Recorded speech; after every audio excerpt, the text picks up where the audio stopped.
Los jueces, cuando Israel olvidó a Dios. Después de la muerte de Josué, los hijos de Israel preguntaron al Señor, ¿quién de nosotros subirá primero para combatir contra los cananeos? Así comenzó una era sin líderes claros, sin profetas visibles, sin una voz que guiara al pueblo. Era el tiempo de los jueces. La cámara se abre sobre un desierto en penumbra. Las tiendas del pueblo se extienden bajo un cielo sin luna. En la distancia, una llama vacilante simboliza la fe que aún arde, pero apenas. Cuando Josué murió, el pueblo de Israel se encontraba por fin en la tierra que Dios les había prometido. Cada tribu se había establecido en su territorio. Las promesas de Abraham, Isaac y Jacob parecían cumplidas, pero lo que comenzó como un tiempo de bendición se tornó en oscuridad. El corazón del pueblo, una vez fiel, comenzó a enfriarse. De generación en generación, los hijos olvidaron las historias de su liberación. Ya no recordaban cómo el mar se abrió, ni cómo cayó el maná del cielo. Sus labios aún pronunciaban el nombre de Jehová, pero sus corazones lo habían dejado atrás. En aquellos días no había rey en Israel, cada uno hacía lo que bien le parecía. Jueces 17:6. Así lo resume la Escritura, un ciclo que se repetiría una y otra vez. El pueblo se apartaba de Dios, caía en opresión, clamaba en su angustia. Y el Señor, en su misericordia, levantaba un libertador, un juez. Pero tras cada liberación, el ciclo volvía a comenzar. Dios los amaba con un amor eterno, pero Israel no sabía permanecer fiel. El primero de estos hombres fue Otoniel, sobrino de Caleb. Un hombre justo, valiente, lleno del Espíritu de Dios. Bajo su mando, Israel venció a sus enemigos y disfrutó 40 años de paz. 40 años. El número simbólico de purificación, de prueba y de reposo. Pero cuando Otoniel murió, la sombra regresó. Luego se levantó Ehud, un hombre zurdo de la tribu de Benjamín. Dios lo escogió para liberar a su pueblo de un rey extranjero que los oprimía. Con astucia y valor, Ehud mató al tirano y encendió de nuevo la esperanza en Israel. El pueblo celebró su victoria, pero pronto volvieron a olvidar quién les había dado la libertad. Entonces se levantó una mujer, Débora, profetisa y juez de Israel. Bajo una palmera, impartía justicia y escuchaba la voz del Señor. Con sabiduría divina, convocó a Barak, comandante del ejército, y juntos enfrentaron al poderoso Sísara. La victoria fue del Señor. Y cuando los enemigos huyeron, Débora cantó una de las alabanzas más bellas del Antiguo Testamento. Despierta, oh Débora, despierta. Levántate y canta al Señor, porque Él ha hecho maravillas en Israel. Durante 40 años hubo paz. Pero tras la muerte de Débora, otra vez, el pueblo cayó. Israel fue oprimido por los madianitas. Sus cosechas eran robadas, sus casas quemadas. El pueblo se escondía en cuevas, temiendo por su vida. Y fue allí, en medio del miedo, donde Dios habló a un hombre sencillo, llamado Gedeón. El ángel del Señor se le apareció y dijo, «Jehová está contigo, varón esforzado y valiente». Gedeón dudó, como muchos de nosotros cuando el llamado parece más grande que nuestras fuerzas. Pidió señales, y Dios se las dio. Con solo 300 hombres, Gedeón derrotó a un ejército innumerable, no por espada ni por poder humano, sino por la fe en el Dios de Israel. Y una vez más, hubo paz. Años después, se levantó Jefté, hijo de una mujer rechazada, despreciado por su propio pueblo. Pero Dios lo eligió, como tantas veces elige a quienes el mundo desprecia. Con su fe imperfecta, pero sincera, Jefté condujo a Israel a la victoria. Su historia, aunque trágica, revela que incluso en el dolor, Dios puede obrar redención. Finalmente, se levantó el más famoso de todos, Sansón. Consagrado desde el vientre de su madre, lleno del Espíritu de Dios, poseía una fuerza sobrenatural para derrotar a los filisteos.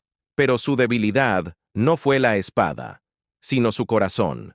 Su historia no es solo la de un héroe caído, sino la de un hombre que olvidó que el poder viene de lo alto. En su final, cuando todo parecía perdido, Sansón oró: «Señor, acuérdate de mí, dame fuerzas una vez más». Y con su último aliento, derribó el templo de sus enemigos, entregando su vida en sacrificio. Tras Sansón, el pueblo volvió al caos. Las tribus se dividieron, las guerras internas aumentaron, y el nombre de Dios fue olvidado entre los ídolos. En aquellos días, la voz profética casi desapareció, pero el silencio no significaba abandono, era preparación. Dios estaba forjando el corazón de un niño que escucharía su voz en la oscuridad del templo. Ese niño se llamaría Samuel, y con él comenzaría una nueva era en la historia sagrada. En un tiempo en que la voz de Dios era escasa y las visiones raras, una mujer llamada Ana se arrodilló en el templo y lloró con el alma. Su oración fue un grito silencioso: «Jehová de los ejércitos, si miras mi aflicción y me das un hijo, yo lo dedicaré a ti todos los días de su vida». Y Dios escuchó. De ese clamor nació Samuel, el niño que crecería en el templo bajo la guía del sacerdote Elí. Desde pequeño, su corazón ardía por la presencia de Dios. Una noche, mientras dormía, escuchó una voz que lo llamó por su nombre: «Samuel». Corrió hacia Elí, pensando que era él, pero no. La voz volvió a sonar, más clara, más profunda, y entonces Elí comprendió.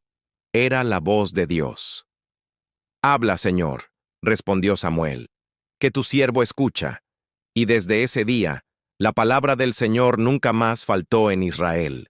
Los hijos de Elí, Ofni y Finés, corrompieron el sacerdocio, profanaron las ofrendas, abusaron de su posición, y el pueblo cayó nuevamente en desgracia. Los filisteos, enemigos antiguos, atacaron, y en su desesperación, los israelitas llevaron el arca del pacto al campo de batalla, creyendo que el objeto les daría la victoria, pero habían olvidado que el poder no está en el símbolo, sino en la obediencia. El arca fue capturada. Elí cayó muerto al oír la noticia. Parecía que la gloria de Dios había abandonado a Israel, pero incluso en su exilio, el arca no fue silenciada. En tierra filistea, la presencia divina trajo plagas y confusión. Los dioses paganos cayeron ante ella. Y finalmente, el arca fue devuelta, recordándole a todos que la gloria de Dios no puede ser capturada ni su presencia domesticada. Con el tiempo, Samuel se levantó como profeta, juez y guía espiritual. Su vida era un faro en medio de una generación confundida. Reunió al pueblo en Mizpa y los llamó al arrepentimiento. Si de todo corazón se vuelven a Jehová, quiten los dioses ajenos y sirvan solo a Él, y los librará de los filisteos. Y cuando Israel obedeció, Dios peleó por ellos. Los truenos del cielo cayeron sobre los enemigos, y el pueblo volvió a experimentar la victoria que nace de la pureza del corazón. Samuel erigió una piedra y la llamó Eben Ezer, que significa: «Hasta aquí nos ayudó Jehová». Fue el último gran juez de Israel. Pero con los años el pueblo empezó a pedir algo más tangible, más humano: un rey. Samuel estaba entristecido. Habían rechazado el gobierno de Dios para seguir el modelo de los hombres. Pero el Señor le dijo: «No te han rechazado a ti sino a mí, para que no reine sobre ellos». Entonces, Dios eligió a un joven de la tribu de Benjamín, Saúl, alto, apuesto, fuerte, pero con un corazón aún inmaduro para el peso de la corona. Samuel lo ungió con aceite, y el Espíritu de Dios vino sobre él con poder. Por un tiempo, Saúl fue un líder valiente. Derrotó a los amonitas, reunió al pueblo, y la nación comenzó a fortalecerse. Pero pronto, la impaciencia y el orgullo lo desviaron del camino. Desobedeció la voz de Dios. Ofreció sacrificios que no le correspondían, y su corazón se volvió inseguro y temeroso. Entonces Samuel le dijo con tristeza: Por cuanto desechaste la palabra del Señor, Él te ha desechado para que no seas rey. Fue el principio del fin de su reinado, y el preludio del surgimiento de un joven pastor que cambiaría la historia, David. Mientras Saúl aún reinaba, Dios envió a Samuel a Belén.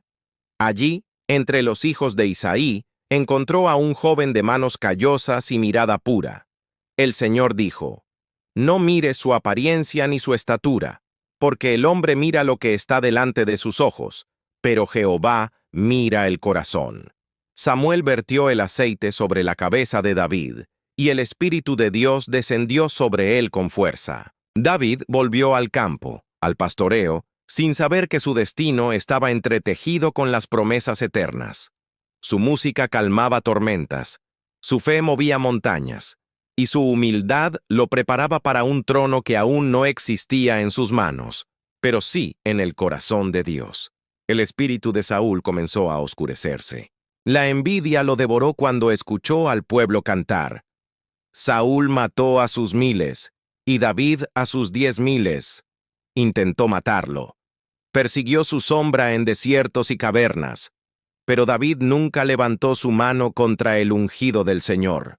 Una noche tuvo la oportunidad de matarlo mientras dormía, pero solo cortó un pedazo de su manto. Luego gritó desde lejos: Mira, Padre mío, la orilla de tu manto en mi mano. Si hubiera querido matarte, lo habría hecho. David eligió la misericordia sobre la venganza, porque entendía que la verdadera realeza comienza en el alma. Saúl cayó en batalla contra los filisteos. Su espada se volvió contra él, y su reinado terminó en tragedia. El llanto resonó por todo Israel. David rasgó sus vestiduras y lamentó la muerte del rey, porque aún en su caída, Saúl seguía siendo el ungido de Dios. Con lágrimas, entonó un canto. ¿Cómo han caído los valientes? Saúl y Jonatán, amados y queridos, más veloces que las águilas, más fuertes que los leones. Y así terminó una era. Y comenzó otra, donde la fe sería coronada y el corazón sería el trono. En Samuel, Saúl y David, encontramos una lección profunda sobre la naturaleza del liderazgo espiritual. Dios no busca fuerza, ni apariencia, ni inteligencia política. Dios busca corazones obedientes. Samuel nos enseña la importancia de escuchar la voz de Dios. Saúl nos advierte sobre el peligro de la desobediencia y el orgullo. Y David nos muestra que la verdadera grandeza nace en la humildad. El Espíritu de Dios se mueve donde hay pureza y se aparta donde hay rebeldía. Por eso, más que pedir un trono o un título, debemos pedir: Señor, dame un corazón conforme al tuyo. Hoy, reflexiona. ¿A quién estás escuchando en medio del ruido del mundo? ¿A las voces del orgullo o a la voz suave del Espíritu? Sé como Samuel. Escucha. Sé como David. Confía. Aprende de Saúl. Obedece antes que ofrecer sacrificios. Dios sigue buscando hombres y mujeres con corazones sensibles, dispuestos a servir, no por poder, sino por amor. Si este mensaje te habló, comparte la palabra. Suscríbete. Comenta qué parte tocó tu alma. Y únete a esta comunidad espiritual que busca vivir con propósito, fe y humildad. Porque la historia continúa, y Dios sigue escribiendo capítulos a través de los corazones dispuestos.